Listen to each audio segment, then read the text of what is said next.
స్టార్టింగ్లో దీన్ని చూడంగానే చాలా గలీజ్ అనిపించింది నాకైతే. ఎందుకంటే నేను ఎప్పుడు చేయలేదు, నేను ఎప్పుడు తినలేదు వీటిని.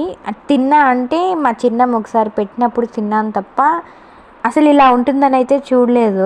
నేను లాస్ట్ వీడియోలో మా అమ్మ వాళ్ళ ఇంటికి వెళ్ళినప్పుడు ఫిష్ కర్రీ అయితే చేసాము, ఫ్రై అయితే చేసామని చెప్పాను కదా. దాని ఎగ్స్ అయితే చాలా వచ్చాయన్నమాట.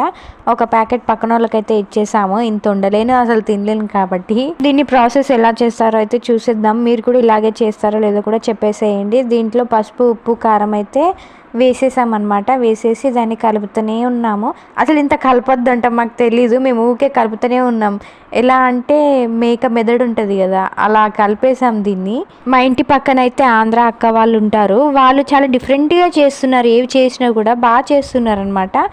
ఇది కూడా ఫ్రై చేశారు వాళ్ళు. నేనేమో ఆమ్లెట్ వేస్తున్నారు అనుకున్నా, కానీ ఆమ్లెట్ టైప్లోనే ఎగ్ని ఫ్రై చేశారనమాట. మేము చేస్తే ఇలా ఉంది. ఎలా ఉందో చెప్పేసేయండి, మీరు ఇలాగే చేస్తారో లేదో. మేము చేసిన ప్రాసెస్ చూసే నాకు దానిపైన మనసు ఇరిగిపోయింది. అలాగే ఇష్టం లేని వాళ్ళు ఎవరైనా ఉన్నారా?